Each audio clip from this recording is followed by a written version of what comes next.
It doesn't matter who you are. To step out of your comfort zone and move your life forward, you need confidence. True confidence can make you unstoppable, and a lack of it can hold you back from doing the things you really want to do with your life. For instance, a lack of confidence can make you avoid social situations, despite knowing that you might miss out on quality relationships. This might even be why you are single, even though you really want to share your life with someone. A lack of confidence will restrain you from speaking up in meetings because you think what you have to say is not smart enough. You know the consequences this can have on your career, but you console yourself with the safety of your comfort zone. Despite knowing what feels comfortable and looks good on you, a lack of confidence will instead make you dress in a way that matches other people's expectations. By now, you've probably identified some areas of your life that have been held back by lack of confidence. To be honest, many of us have certain things we deeply desire, but we can't go after them because we don't have the courage to take action. Sadly, for many people, this has taken a toll on their happiness and life satisfaction. But no one has to live this way. Thankfully, there is a way out. So in this video, I'll tell you how to build real confidence and start expanding your comfort zone one step at a time.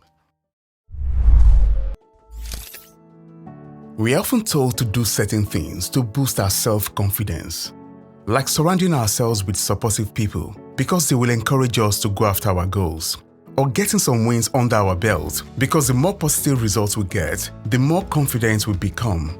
Sometimes we are even told to act confident because if we fake it long enough, we'll eventually make it. There is no doubt that some of these tips can be helpful. The problem, however, is that we are not always in control of the conditions required for them to work. As a result, you can't always rely on this approach. For instance, what happens to your self-confidence when you find yourself in the midst of people who are not encouraging, don't believe in you, or just don't care? What happens to your confidence the day results are not favorable or in times of setback? Also, how will you feel when reality sets in and everyone sees that your faking this approach is just you masking your fears and insecurities?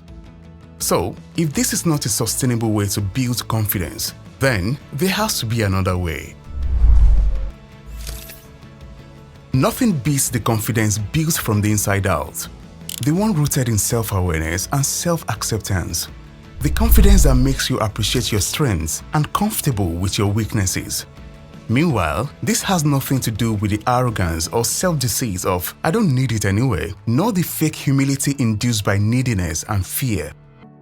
It's also certainly not the same as complacency or dwelling in failure because improving yourself is too much work. None of this is true confidence. They are in fact unhealthy extremes you want to stay away from.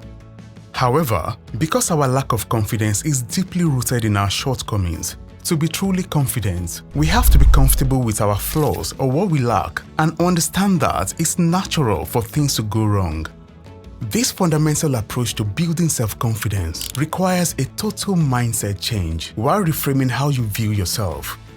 Conquering the fear of the worst-case scenario takes the sting out of rejection, disappointment, and of course, failure. This lets you take risks without being held back by fear. It frees you up to put your best foot forward, despite knowing that the outcome might be unfavorable. But that's okay, because it's only part of the journey. Michael Jordan missed more than 9,000 shots and lost almost 300 games in his career. While it's easy to see that he turned out to be one of the greatest basketball players of all time, what's however not talked about enough is how he never allowed each of those setbacks stop him from moving forward. Interestingly, the more you do something, the more comfortable you get, the better you become, and the more confident you get doing it. But guess what? You never would have gotten there if you had allowed fear hold you back from trying.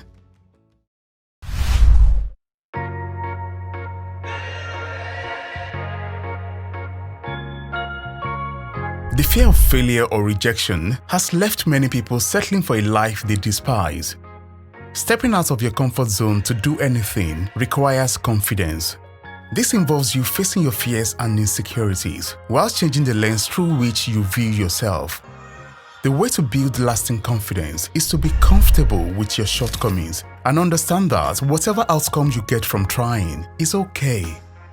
Once you understand this, you take power away from the fear trying to hold you back from moving your life forward. Hope you found this video helpful. Don't forget to like it and subscribe to the channel for more. Thanks for watching. I will see you in the next video.